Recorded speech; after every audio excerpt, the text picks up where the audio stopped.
성부와 성자와 성령의 이름으로 말씀드립니다. 아멘. 구약 성서에서 하느님을 부르는 또는 하느님을 지칭하는 이름을 사용할 때에 대표적인 단어가 야훼 또는 여호와라고 말하죠. 이 말의 뜻은 하느님은 스스로 계신 분이시다라는 뜻입니다. 그리고 구약 성서에서 하느님에 대한 표현을 보면 아주 다양하게 사용하고 있습니다. 몇 가지 소개하지요. 엘로힘이라 말합니다. 엘로힘은 창조주이신 하느님, 즉 창조하실 때의 하느님을 성서에서는 엘로힘이라고 표현했습니다. 또 엘로이라는 말도 합니다. 엘로이는 하느님은 나를 살피신 분이라는 뜻으로서 사라의 여종 하갈이 사라로부터 쫓겨날 때 부른 하느님의 이름이었습니다. 어디를 가든지 나를 살펴주시는 하느님이라 부르며 그 간절함을 나타낸 것입니다. 하갈은 아들의 이름을 이스마엘이라 했는데 이스마엘은 하느님께서 들어주신다는 뜻을 갖는 말입니다. 엘 올람은 영원하신 하느님, 또 엘 엘리온은 가장 높으신 하느님. 이렇듯 그 하느님에 대한 어떤 표현을 할 때마다 말하면 그 명칭이 이제 바뀌죠.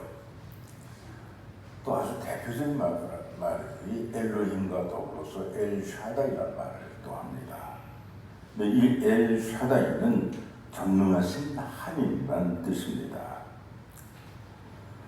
그 창세기를 읽다 보면 전능하신 하느님, 즉 엘 샤다이라는 단어가 여러 번 나온 것을 발견하게 되는데 항상 그 단어 뒤에는 자손을 번성하게 해주겠다는 약속이 따라 나옵니다. 그래서 아브라함과 믿음의 선조들에게 나타나신 하느님은 그들에게 후손을 번성하게 하시는 하느님, 즉 엘샤다이였던 것입니다. 오늘 제1독서 말씀 잘 들으셨죠? 오늘 1독서 창세기 18장에서 나그네의 모습으로 나타나신 하느님께서 아브라함에게 하시는 약속도 바로 자손에 대한 축복, 즉 이삭을 낳게 해주시겠다는 약속입니다. 후손 하나 없이 오직 하느님의 말씀만을 따라 고향을 떠나게 됩니다. 고향을 떠나 약속의 땅으로 가는 아브라함에게 자손을 갖는 것이야말로 가장 큰 문제였습니다. 나이가 75세가 됐음에도 불구하고 후손이 없었죠. 그런데 하느님께서 아브라함과 사라에게 후손을 주겠다고 약속하신 것입니다. 75세가 넘은 아브라함 그리고 사라, 그 말을 곧이곧대로 믿었을까요? 아마 믿지 않았을 것이라 생각합니다. 더더욱이 하느님께서 계속해서 약속하십니다. 아브라함은 100세가 다 되었고 사라 역시 90세가 다 되었으니 자식을 갖는다는 것은 불가능하다고 생각했습니다. 그런데 하느님은 다시 나타나셔서 당신 약속의 말씀을 전해주십니다. 이때에 하느님을 부를 때 바로 엘 샤다이, 전능하신 하느님이라는 그런 말입니다. 자손을 번성하게 해주시겠다는 약속을 하실 때 바로 하느님은 당신 자신을 엘 샤다이라 이렇게 말했던 것입니다. 이 야훼가 무슨 일인들 못하겠느냐? 내년 봄 새싹이 돋아날 무렵에 내가 다시 찾아오리라. 그때 사라는 이미 아들을 낳았을 것이다. 그래서 오늘 창세기 18장 14절의 말씀입니다. 온 인류의 구원 섭리를 이끌어 가시는 창조주 하느님께서 첫 믿음의 조상에게 맺으신 약속으로는 어찌 보면 너무 작고 초라하다는 느낌이 듭니다. 한 가족의 아기 낳는 문제에 집중되어 있는 듯합니다. 하지만 당시에는 자손이 번성한 것이야말로 가장 큰 축복이라고 여겼습니다. 당시 아브라함의 처지는 어떠했을까요? 고향에서 편히 지내다가 75세가 되었을 때부터는 나그네로 떠돌이로 살아왔습니다. 굳건한 성벽도 없고 연변한 피부치도 없고 풍족한 재산이 있는 것도 아니었습니다. 사막의 메마른 땅에서 애써 우물을 파고서도 번번이 강한 부족에게 쫓겨나야 하는 처지였습니다. 가족과 재산과 목숨이 다 위험 가운데 노출된 채 유랑하는 사람일 뿐이었습니다. 그래서 힘들 때마다 나의 일생은 이렇게 끝나고 마는 것일까라는 탄식이 있었을 것입니다. 그러나 아브라함의 관심은 하나님의 은총을 바라보며 살아온 삶을 계속 이어가겠다는 하나님의 약속이 이루어지겠다는 바로 그것에 집중하고 살아왔습니다. 제2독서에서 사도 바울은 이렇게 말합니다. 로마서 5장 5절입니다. 우리가 예수 그리스도를 통하여 하나님께 걸고 있는 희망, 이 희망은 우리를 실망시키지 않는 것을 우리는 믿습니다. 아브라함은 하나님께 희망을 걸고 실망하지 않고 끝까지 약속의 땅으로 그 발걸음을 멈추지 않았습니다. 하지만 아브라함은 수도 없이 실망했을 것입니다. 엘샤다이신 하나님께서 후손에 대한 약속을 계속하시지만 이미 아브라함은 100살이 다 되었고 자녀를 볼 희망은 사라진 것을 아브라함은 알고 있었을 것입니다. 그럼에도 불구하고 아브라함은 하나님의 축복에서 떠나지 않았습니다. 하나님의 축복에서 떠나지 않았다는 것은 하나님을 의지하는 삶을 계속해서 살고 있었다는 의미입니다. 마침내 아브라함은 그 희망을 이루게 되었습니다. 여린 싹과 같은 희망의 아들 이삭을 마침내 보게 된 것입니다. 이 좌절하지 않는 희망이 모든 것이 다 절망의 상태로 이어지고 또 포기할 수밖에 없는 상황 속에서도 버리지 않았던 이 희망이 아브라함을 믿음의 조상으로 만든 내적인 힘이었습니다. 우리는 인생의 어느 시점에서 돌이키면서 가장 절망적이었고 가장 고생을 했던 그 시절이 어찌 보면 가장 그립다고 회상하기도 합니다. 오늘 구약 성서에 나오는 아브라함의 일생은 거의 모두가 절망의 상황이었습니다. 당시에는 더욱이 고대 사회에서는 자손을 중시하고 가소를 얼마나 늘렸느냐 하는 것이 성공과 힘의 잣대가 되던 시대였습니다. 그래서 이 아브라함은 100살이 다 되었을 때 하느님이실지라도 가소를 크게 늘려주신다는 것은 거의 생각하지도 못했을 것입니다. 그럼에도 불구하고 아브라함은 하느님께 대한 희망을 잃지 않았습니다. 하느님께 절망했더라면 다시 자신의 고향 우루 지방으로 돌아갔겠지요. 그러나 아브라함은 하느님께서 일러주신 약속의 땅으로 꿋꿋이 이렇게 걸어가게 됩니다. 이삭의 뜻이 뭐죠? 웃음이라는 뜻입니다. 웃음이라는 이름의 아들 이삭을 주셨습니다. 즉 하나님께 주신 이 이삭, 바로 아브라함에게는 웃음을 주는 큰 기쁨이었던 것입니다.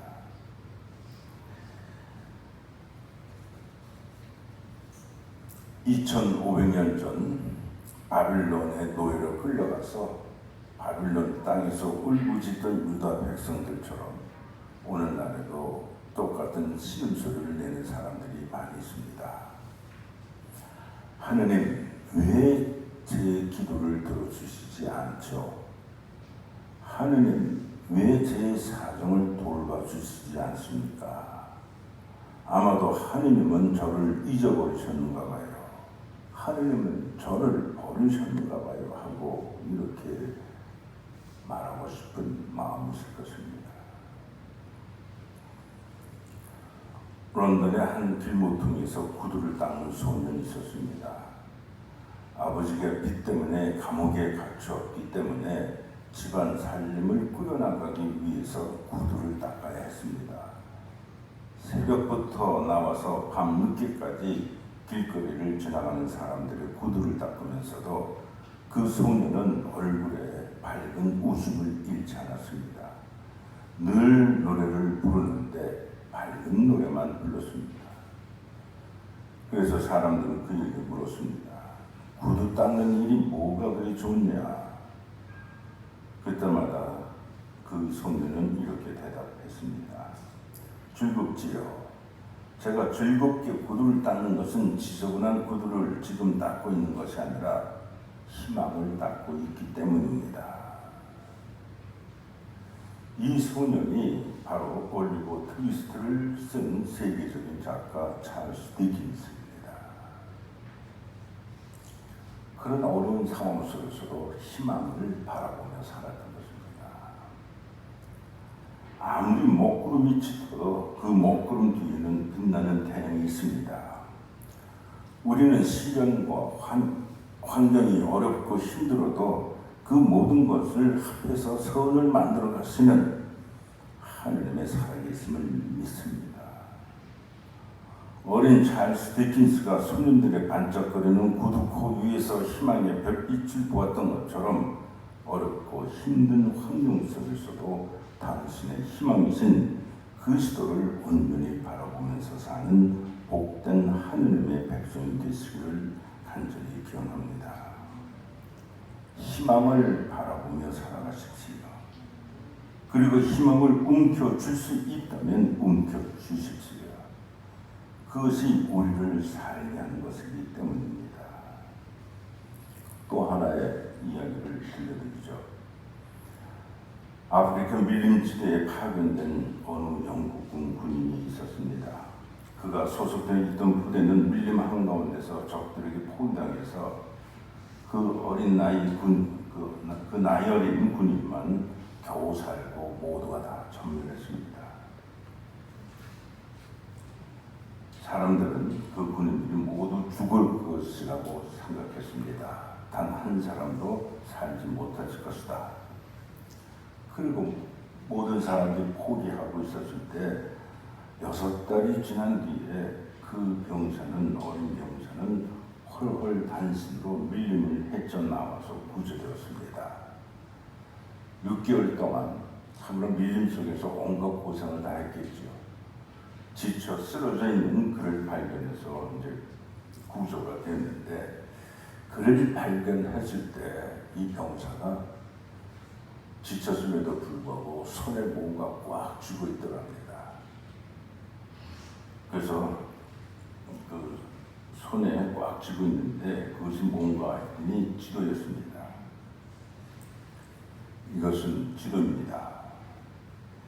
그래서 그 대답에 구조대원들이 모두 이렇게 생각했겠죠. 야, 이 병사가 그 밀림의 지도를 보고 살아나올 수 있었구나라고 이렇게 생각했습니다. 그런데 그 군인이 손을 펼쳐서 보인 그 종이에는 아프리카 밀림의 지도가 아니라 영국 런던의 지하철 지도가 그려져 있다는 것입니다. 그 병사는 런던 시내 지하철 지도를 보면서 살아서 조국인 영국이 있는 집으로 돌아갈 수 있다는 희망을 잃지 않았던 것입니다. 그 군인처럼 그 어느 것도 의지할 수 없고 도움을 받을 수 없는 밀림 속에서 그 병사는 희망을 움켜쥔 것입니다. 우리가 움켜줘야 하는 희망이 무엇이겠습니까? 엘 샤다이라고 부르는 전능하신 하느님의 이름에서 가질 수 있는 희망입니다. 나는 하느님의 가장 큰 사랑을 받는 사람이다. 나를 위해서 하느님은 가장 소중한 것, 당신 자신마저도 내어놓으셨다. 이 감격이 우리들이 누려야 할 희망입니다. 그래서 사도 바울은 로마서 5장 2절 이하에서 이렇게 말하고 있습니다. 우리는 그리스도를 믿음으로써 지금의 이 은총을 누리게 되었고 또 하느님의 영광에 참여할 희망을 안고 기뻐하고 있습니다. 그뿐만 아니라 우리는 고통을 당하면서도 기뻐합니다. 고통은 인내를 낳고 인내는 시련을 이겨내는 끈기를 낳고 그러한 끈기는 희망을 낳는다는 것을 우리는 알고 있습니다. 이 희망은 우리를 실망시키지 않습니다. 우리가 받은 성령께서 우리의 마음속에 하나님의 사랑을 부어주셨기 때문입니다. 예수님은 이 희망을 전하라 하십니다.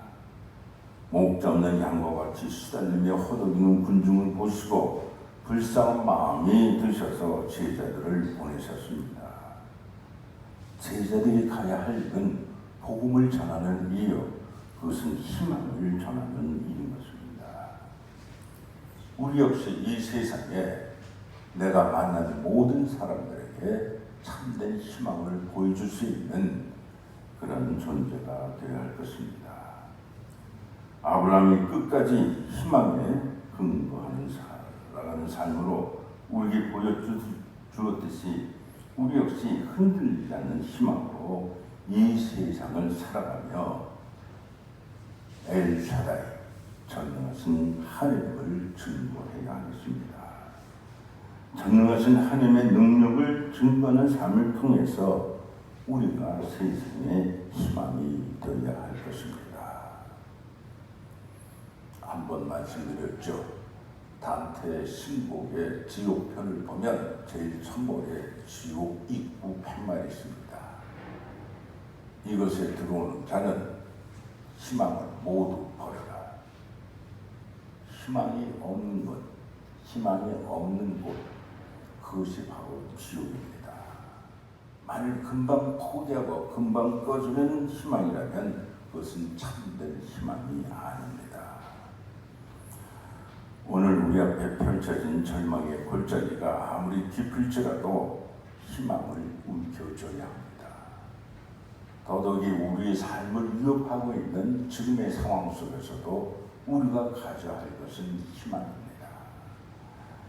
99%의 절망이 가로막을지라도 오직 하느님만을 바라보고 그 사랑에 힘을 얻으시기를 바랍니다. 그래서 마침내 희망의 약속을 이루어내고 말겠다는 믿음으로 살아가시기를 간절히 기원합니다. 고난을 이기는 참된 신앙으로 한 걸음 한 걸음 성장해 나가는 여러분들이 되시기를 간절히 기원합니다. 성부와 성자와 성령의 이름으로 말씀드립니다.